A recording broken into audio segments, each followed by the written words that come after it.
কেমন আছো বন্ধুরা? শুভ বিজয়া। আমি গৌরব চ্যাটার্জি, আমি একজন সাইকোলজিস্ট। পুজো এনজয় করেছো তো? আমিও করেছি। এনজয় করা বা আনন্দ করা, এটাই তো একটা লাইফের একটা অপরিহার্য জিনিস। তো সেটা যত বেশি মানুষের লাইফে থাকে ততই ভালো। তো আগেকার চিন্তাশীল মুনিরা বা যারা ছিলেন চিন্তাশীল ব্যক্তি, তারা এইসব পর্ব উপলক্ষে মানে এইসব উৎসবগুলো করেছিলেন এই জন্যেই যে এইসব উপলক্ষে মানুষ যাতে মাঝে মধ্যেই মনটাকে আনন্দে রাখতে পারে, কারণ ওটা আমাদের একটা অপরিহার্য অঙ্গ। একঘেয়ে লাইফ থেকে মনটা একটা উঁচু জায়গায়, একটা সুন্দর জায়গায় মনটাকে নিয়ে যাওয়া যায়। এটাই এসব পুজো বা উৎসবের একটা ব্যাপার, একটা পজিটিভ দিক। তো ওই জন্য সব জায়গায়, সব ধর্মের মতেই এইরকম ব্যাপার একটা আছে, যাতে মানুষ বেশ কিছুটা সময় মনকে সাধারণ একঘেয়ে লাইফ থেকে আলাদাভাবে নিয়ে যায়। তো এই আনন্দের একটা ব্যাপার মানুষের লাইফে খুব দরকার, যার জন্যে এটা পুজোটা আর কি, আমাদের পুজো আছে আর এর পরপর আরও অন্যান্য অনুষ্ঠানও আছে। তো এখানে যে দুর্গা পুজো যেটা হলো, তার মধ্যে একটা জিনিস লক্ষ্য করা গেছে কি, আনন্দ ব্যাপারটা আসে কিভাবে? শুধু কি মূর্তি দেখে আর পুজো দেখে? তার সাথে আরও অ্যাড হয় শয়ে শয়ে লোক যে আসছে, তাদের দেখা, তাদের মধ্যে চেনা পরিচিতদের সাথে দেখা, হয়তো অনেকের সাথে বহুদিন দেখা হয়নি, আচমকা দেখা হয়ে গেল।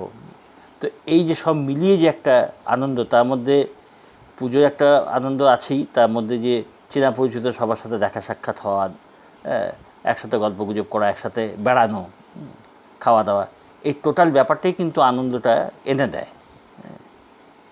তো এই জন্যে এইসব উৎসবে একটা মাহাত্ম্য। এরপরে একের পর এক উৎসব লেগেছে, বলে তো 12 মাসে 13 পার্বণ। এটা করাই হয় এই জন্যে যাতে মানুষ মাঝে মধ্যেই একঘেয়ে জীবন থেকে বেরিয়ে একটা ভালো আনন্দের মধ্যে সে থাকতে পারে। এটা একটা ব্যাপার। তো এটা করলে কি হয়, এখন যদি মনোবৈজ্ঞানিক দিক দিয়ে দেখা যায় যে এর লাভটা কী, তো আমাদের যে অবচেতন মন, আবার ঘুরে ফিরে সেই সাইকোলজির কথাতেই আসি, যে এমনিতে বলা হয় যে সবসময় নিজেকে আনন্দে রাখা, পজিটিভ রাখা, এটা খুব দরকার হয়ে পড়ে আমাদের। যার জন্যে আমি বলেছি যে সকালবেলায় ঘুম থেকে উঠে প্রথমেই নিজের মনে একটা আবৃত্তির মতো করে করা অ্যাফার্মেশন, যে আমার আজকের দিনটা খুব আনন্দের, আজকের দিনটা আমি খুব ভালো দিন পেয়েছি, খুব আনন্দ করছি, আজকের দিনটা খুব আনন্দের, খুব সাফল্যের দিন। এটা সকালবেলা উঠেই নিজেকে বারবার অ্যাফার্ম করতে হয়, এবং সারাদিন যখন সময় পাওয়া যায় তখনই বারবার নিজেকে বলা যে আমি খুব আনন্দে আছি, খুব ভালো আছি, আজকের দিনটা খুব আনন্দে কাটছে আমার। এটা যখন মনে পড়ে তখনই।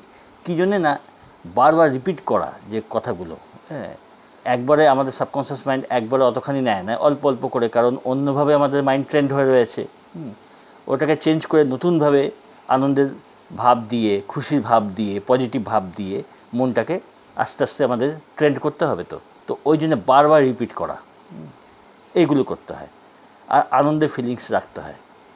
আর এইসব উৎসবগুলো কি হয় না, এইসব উৎসবগুলো হলো পুরো পরিবেশটাকে আনন্দের করে দেয়। বলে যে একা উইল পাওয়ারে যে কাজটা হয় তার থেকে বহুগুণ দ্রুত আর খুব তাড়াতাড়িভাবে সেই কাজটা সম্পন্ন হয় কালেকটিভভাবে। মানে বলে environment is more powerful than will পাওয়ার।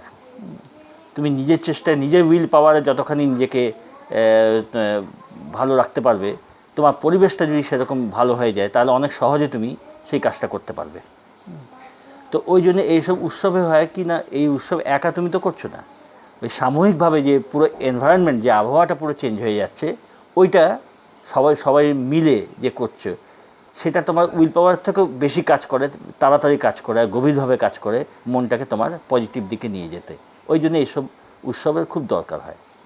তো ওই জন্যে এইসব উৎসবে চুটিয়ে আনন্দ করা উচিত। উদ্দেশ্য একটাই, যে শুধু এই ব্যাপারটা যে প্রভাবটা শুধু সাময়িক নয়, কিন্তু এটা তোমার অবচেতন মনকে আনন্দটাকে দিতে হয় বা আনন্দটাকে অ্যাবজর্ব করতে দিতে হয়। ওই জন্য এনজয়টা করতে হয়। তাতে কী হয় না, অবচেতন মনটা আনন্দ হ্যাবিটটাকে নিতে আরম্ভ করে এবং উৎসব তো হয়ে গেল। তারপরে অন্য সময় কী করছো, তুমি অ্যাফার্ম করছো। তো আস্তে আস্তে মনটা যখন আনন্দ নিতে থাকবে, তখন অন্য সময় যেমনই যাক না কেন, মনটা অবচেতন মন তোমার আনন্দটাকে ধরে নিয়েছে, ওই ভাবটাকে, সে তখন তোমার লাইফে ম্যাক্সিমাম টাইম আনন্দ এনে দেওয়ার চেষ্টা করবে। এটাই এর পেছনে একটা সায়েন্টিফিক ব্যাপার রয়েছে। তো এইভাবে যে যখন এই জিনিসটা আমরা প্র্যাকটিস করছি, তখন এই জিনিসটা মাথায় রেখে আমাদের উৎসবগুলো অ্যাটেন্ড করা, উৎসবে আনন্দটা নেওয়া, আর টেনশন ফেনশনগুলো যতখানি সম্ভব অ্যাভয়েড করা, যতখানি সম্ভব ঘোরাফেরা, সবার সাথে মেলামেশা করা, শুধু আনন্দের ভাবটাকে নিজের ভেতরে অ্যাবজর্ব করা এর উদ্দেশ্য। তো তোমরা এরপরে তো আরও অন্যান্য উৎসবগুলো পরপর আসছে, তোমরা সেগুলো এনজয় করো, সেলিব্রেট করো, আর নিজেকে অ্যাফার্ম করতে থাকো যে আমি সবসময় ভালো আছি, খুব আনন্দে আছি, খুব এনজয় করছি। এই আনন্দের ভাবটাকে নিজের ভেতরে নাও, নিজের অবচেতন মনকে দাও, তাহলে আস্তে আস্তে দেখবে খুব খুশির ভাব তোমার ভেতরে আস্তে আস্তে পার্মানেন্টলি আসছে। ঠিক আছে, এইভাবে চেষ্টা করে যাও। ভালো থেকো, প্র্যাকটিস করো যেসব টেকনিকগুলো বলছি, আনন্দে থেকো। ভালো লাগলে লাইক করো, সাবস্ক্রাইব করো, আর নতুন করে বলার কী আছে। তোমরা সবাই ভালো থাকো, তাহলেই হলো। ঠিক আছে, আবার দেখা হচ্ছে পরের ভিডিওতে।